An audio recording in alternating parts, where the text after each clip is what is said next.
Chapter 24 The Indian Ocean. We now come to the second part of our journey under the sea. The first ended with the moving scene in the coral cemetery, which left such a deep impression on my mind. Thus, in the midst of this great sea, Captain Nemo's life was passing even to his grave, which he had prepared in one of its deepest abysses.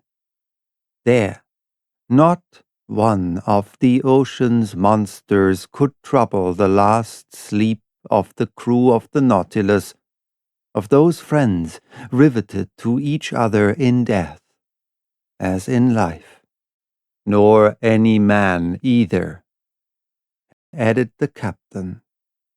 Still, the same fierce, implacable defiance toward human society.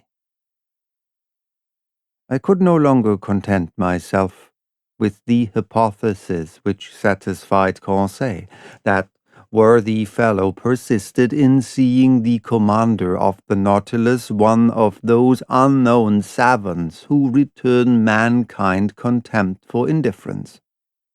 For him, he was a misunderstood genius who, tired of Earth's deceptions, had taken refuge in this inaccessible medium where he might follow his instincts freely. To my mind, this hypothesis explained but one side of Captain Nemo's character. Indeed, the mystery of last night, during which we had been locked in prison, the sleep and the precaution so violently taken by the captain of snatching from my eyes the glass I had raised to sweep the horizon, the mortal wound of the man due to an unaccountable shock of the Nautilus, all put me on a new track. No, Captain Nemo was not satisfied with shunning man. His formidable apparatus not only suited his instinct of freedom, but perhaps also the design of some terrible retaliation. At this moment, nothing is clear to me. I catch but a glimpse of light amid all the darkness, and I must confine myself to writing as events shall dictate. That day, the 24th of January, 1868, at noon, the second officer came to take the altitude of the sun. I mounted the platform, lit a cigar, and watched the operation. It seemed to me that the man did not understand French, for several times I made remarks in a loud voice which must have drawn from him some involuntary sign of attention, if he had understood them. But he remained undisturbed and dumb. As he was taking observations with the sextant, one of the sailors of the Nautilus, the strong man who had accompanied us on our first submarine excursion to the island of Crespo, came to clean the glasses of the lantern. I examined the fittings of the apparatus, the strength of which was increased 100-fold by lenticular rings, placed similar to those in a lighthouse, and which projected their brilliance in a horizon plane. The electric lamp was combined in such a way as to give its most powerful light. Indeed, it was produced in vacuo, which ensured both its steadiness and its intensity. This vacuum economized the graphite points, between which the luminous arc was developed, an important point of economy for Captain Nemo, who could not easily have replaced them, and under these conditions their waste was imperceptible. When the Nautilus was ready to continue its submarine journey, I went down to the saloon. The panels were closed and the course marked direct west. We were furrowing the waters of the Indian Ocean, a vast liquid plain with a surface of 1,200,000 of acres, whose waters are so clear and transparent that anyone leaning over them would turn giddy. The Nautilus usually floated between 50 and 100 fathoms deep. We went on so for some days. To anyone but myself, who had a great love for the sea, the hours would have seemed long and monotonous. But the daily walks on the platform, when I steeped myself in the reviving air of the ocean, the sight of the rich waters through the windows of the saloon, the books in the library, the compiling of my memoirs took up all my time, and left me not a moment of ennui or weariness.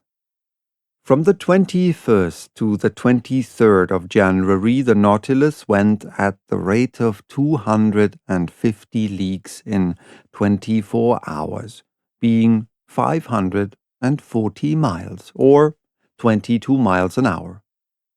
If we recognized many different varieties of fish, it was because, attracted by the electric light, they tried to follow us. The greater part, however, were soon distracted by our speed, though some kept their place in the waters of the Nautilus for a time. The morning of the 24th, in 12 degrees 5 minutes south latitude and 49 degrees 32 minutes longitude, we observed Keeling Island, a madrepore formation planted with magnificent cocoas, which had been visited by Mr. Darwin and Captain Fitzroy. The Nautilus skirted the shores of this desert island for a little distance. Its nets brought up numerous specimens of polypi and curious shells of mollusks, some precious productions of the species of Delphinulae enriched the treasures of Captain Nemo, to which I added an Astrae punctifera, a kind of parasite polypus often found fixed to a shell. Soon Keeling Island disappeared from the horizon, and our course was directed to the northwest in the direction of the Indian Peninsula. From Keeling Island, our course was slower and more variable, often taking us into great depths. Several times they made use of the inclined planes, which certain internal levers placed obliquely to the waterline. And that way we went about 2 miles, but without ever obtaining the greatest depths of the Indian Sea, which soundings of 7,000 fathoms have never reached. As to the temperature of the lower strata, the thermometer invariably indicated 4 degrees above zero. I only observed that in the upper regions the water was always colder in the high levels than the surface of the sea. On the 25th of January, the ocean was entirely deserted.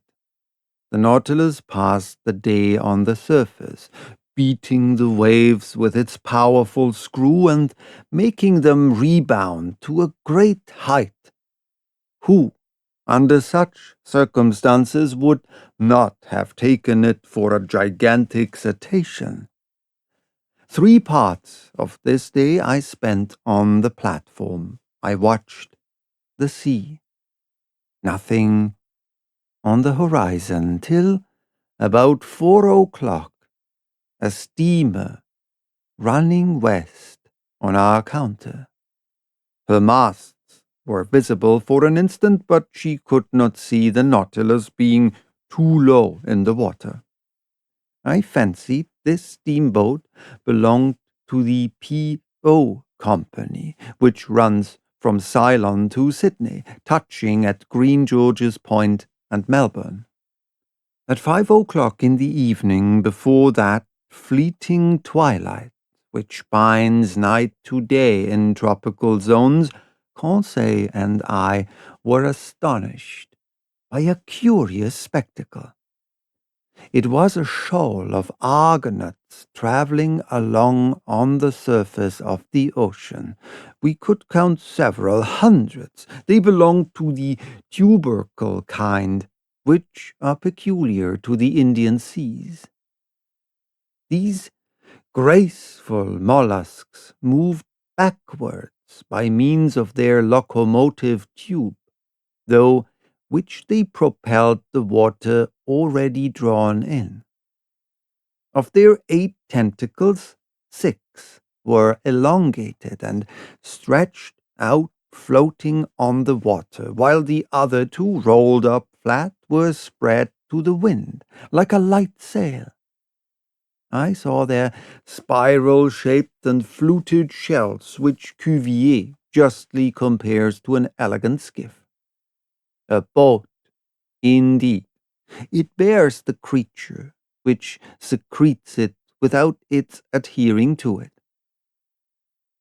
For nearly an hour, the Nautilus floated in the midst of this shoal of mollusks. Then, I know not what sudden fright they took, but as if at a signal, every sail was furled. The arms folded, the body drawn in, the shells turned over, changing their center of gravity, and the whole fleet disappeared under the waves. Never did the ships of a squadron maneuver with more unity. At that moment, night fell suddenly, and their needs, scarcely raised by the breeze, lay peaceably under the sides of the Nautilus. The next day, 26th of January, we cut the equator at the 82nd meridian and entered the northern hemisphere.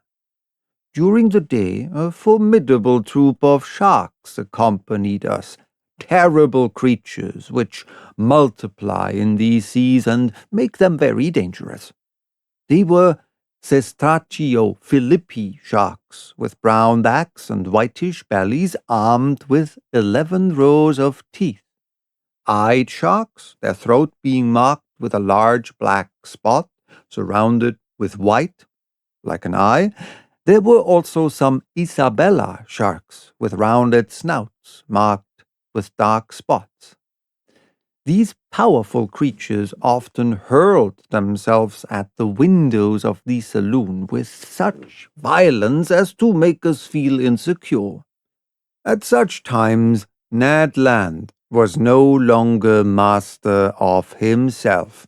He wanted to go to the surface and harpoon the monsters, particularly certain smooth-hound sharks whose mouth is studded with teeth like a mosaic, and large tiger sharks, nearly 6 yards long, the last named of which seemed to excite him more particularly.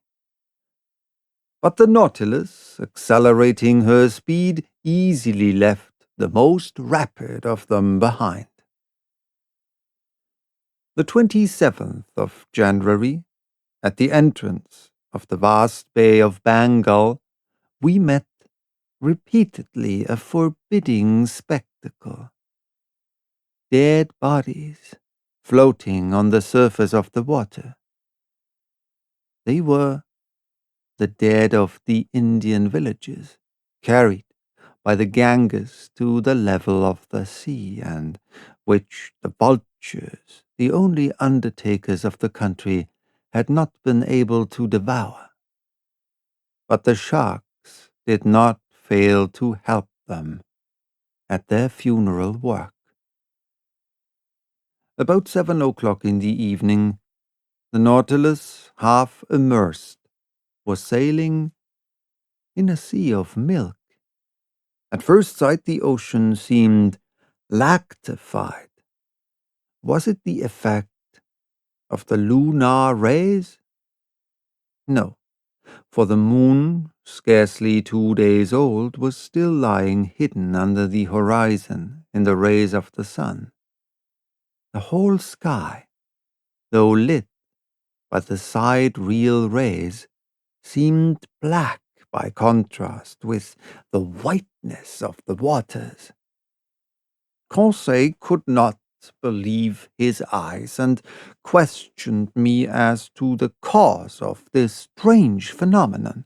Happily, I was able to answer him. "It is called a milk sea," I explained. "A large extent of white wavelets, often to be seen on the coasts of Amboina and in these parts of the sea."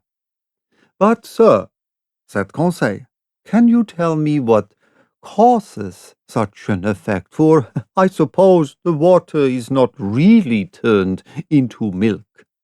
"No, my boy, and the whiteness which surprises you is caused only by the presence of myriads of infusoria, a sort of luminous little worm, gelatinous and without colour, of the thickness of a hair, and whose length is not more than the 7/1000th of an inch.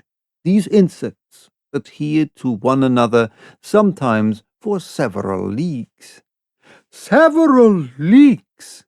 exclaimed Conseil. "Yes, my boy, and you need not try to compute the number of these infusoria. You will not be able, for, if I am not mistaken, ships have floated on these milk seas for more than 40 miles. Toward midnight, the sea suddenly resumed its usual color. But behind us, even to the limits of the horizon, the sky reflected the whitened waves, and for a long time seemed impregnated with the vague glimmerings of an aurora borealis.